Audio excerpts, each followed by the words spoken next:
Aduh, enak banget nih siang-siang panas kayak begini. Ngerujak. Aduh, sambal. Makan pakai mangga nih. Ada jambu juga. Mantep banget ini panas-panas begini nih. Oh iya, ngomong-ngomong soal rujak, kalian tahu nggak sih kalau peralatan batu kayak ulekan gini tuh udah kita gunain dari kapan coba? Jauh sebelum kamu lahir, ibu kamu lahir, nenek kamu lahir, dan lebih jauh lagi sebelum kita semua kenal sama tulisan. Manusia tuh udah pakai batu sebagai peralatan buat menunjang hidupnya. Batu ini tuh bisa kita dapetin di alam. Dibentuk sesuai keperluan, terus dipakai deh. Masa-masa di mana manusia belum kenal tulisan disebut juga dengan masa praaksara atau masa nirleka atau masa prasejarah. Kenapa ya pas manusia belum kenal tulisan disebutnya masa prasejarah atau masa sebelum sejarah? Emangnya sejarahnya belum dimulai? Kalau gitu, kapan dong dimulainya sejarah? Penasaran?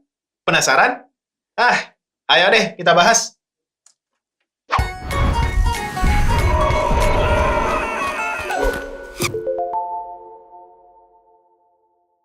Masa sejarah suatu bangsa dimulai ketika bangsa itu sudah mengenal tulisan.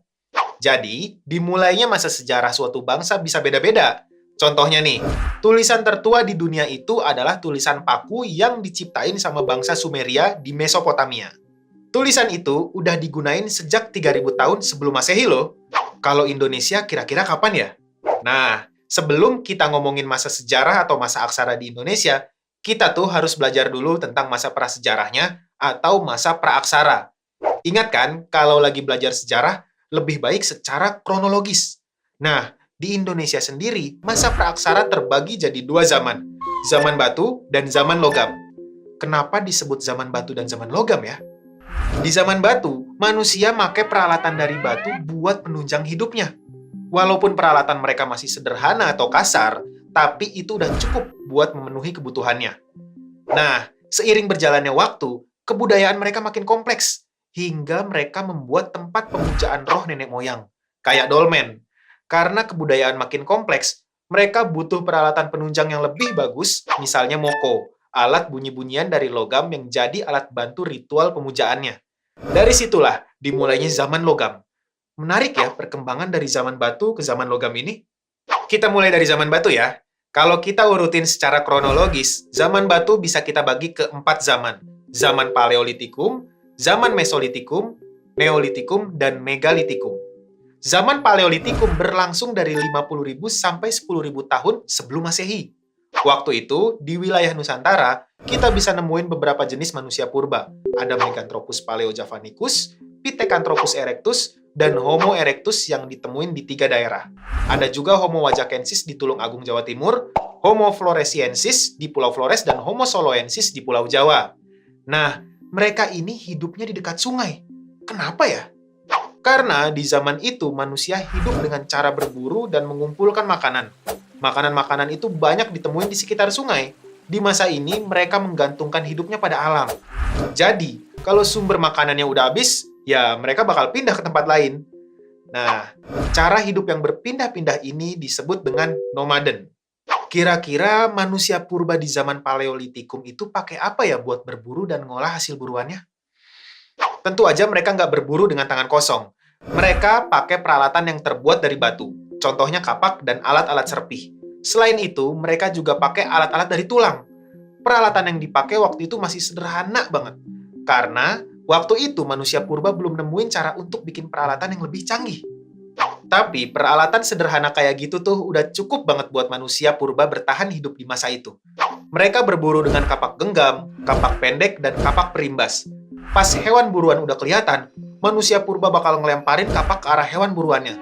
Setelah hewan buruannya jatuh, mereka bakal buru-buru nyamperin hewannya dan mastiin hewan itu udah mati pakai pisau yang terbuat dari tulang. Sehabis berburu, hasil buruannya bakal dikulitin pakai alat serpih atau flakes. Nah, karena di zaman Paleolitikum itu belum ditemuin api, jadi mereka makan langsung hasil buruannya. Ya, semacam dijadiin sashimi gitu. Ternyata bukan cuma Meganthropus paleojavanicus, Pithecanthropus erectus, Homo wajakensis, dan Homo soloensis aja yang hidup di sepanjang zaman praaksara loh. Di zaman Mesolitikum yang terjadi sekitar 10.000 tahun sebelum Masehi, wilayah Nusantara kedatangan ras baru. Ada ras Austromelanesoid dan ras Mongoloid yang datang dari Asia Tenggara. Terus, apa yang terjadi sama manusia purba sebelumnya ya? Nah, hipotesis atau pendapat paling populer bilang kalau Meganthropus paleojavanicus, Pithecanthropus erectus, Homo wajakensis, dan Homo soloensis udah punah atau sedang mengalami kepunahan pas ras pendatang tiba. Mereka tuh punah karena keterbatasan kemampuan otak mereka. Akibatnya, mereka jadi nggak bisa beradaptasi atau menyesuaikan diri dengan keadaan alam yang makin berkembang. Makanya nih, kita harus selalu mengasah otak biar kita nggak ketinggalan zaman ya. Ada juga hipotesis yang bilang kalau sebenarnya manusia purba ini nggak punah. Mereka melebur lewat proses kawin-mawin dengan ras pendatang. Hasilnya, jadilah manusia Indonesia yang sekarang. Terlepas dari dua hipotesis itu, di zaman Mesolitikum, ras Austromelanesoid dan ras Mongoloid lah yang menguasai daratan Nusantara. Ras-ras ini termasuk ke dalam jenis manusia modern atau Homo sapiens. Karena dihuni sama ras pendatang, maka kebudayaan Mesolitikum juga bercorak asing. Corak asing ini dapat pengaruh dari wilayah-wilayah di Asia Tenggara, khususnya kebudayaan Baksen Hoabing di daerah Tonkin, Vietnam. Manusia di zaman Mesolitikum masih hidup dengan cara berburu dan mengumpulkan makanan.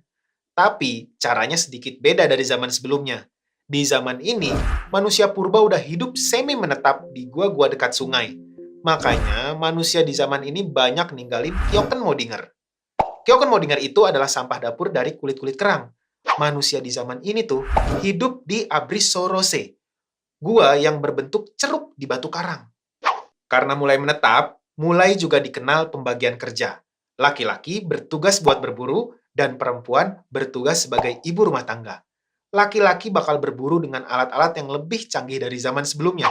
Ada alat serpih bilah yang berkembang di Indonesia bagian timur, ada alat tulang yang banyak ditemuin di Jawa Timur, dan ada juga kapak genggam Sumatera yang berasal dari tradisi di Asia Tenggara. Karena laki-lakinya berburu, perempuan menetap di gua bersama anak-anaknya. Tugas utama mereka itu adalah mengasuh anak-anaknya dan juga memasak. Kegiatan yang baru di zaman ini. Ibu-ibu bisa masak karena di zaman Mesolitikum, api pertama kali ditemuin. Mereka tuh ngegesek-gesekin batu sampai akhirnya keluar api. Bukan karena petir kayak di SpongeBob ya.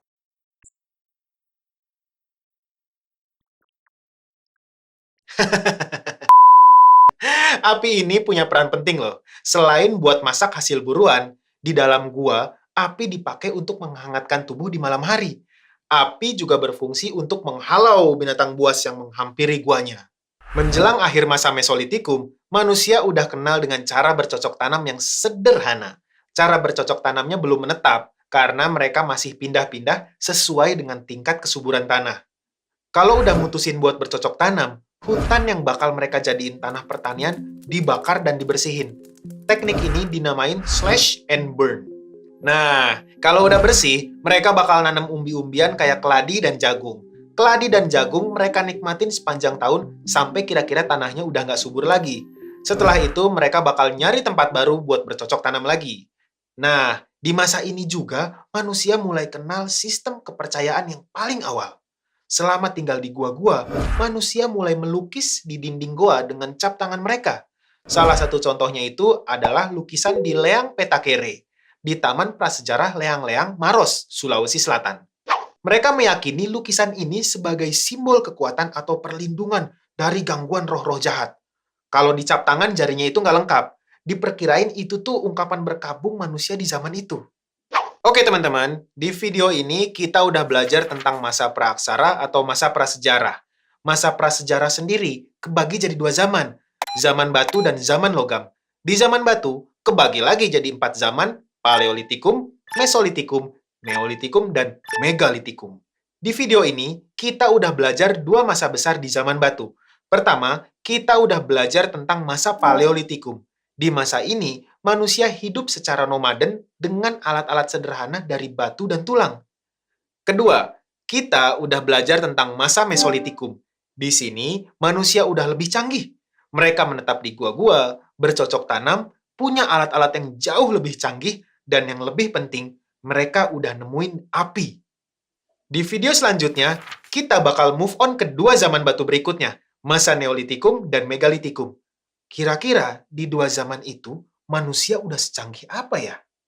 Kalau kamu udah penasaran, bisa langsung lanjut ke video berikutnya. Tapi kalau masih pengen ngulang lagi video ini, kamu bisa klik timestamp yang ada di bawah video ini ya. Sampai jumpa di video selanjutnya. Dadah!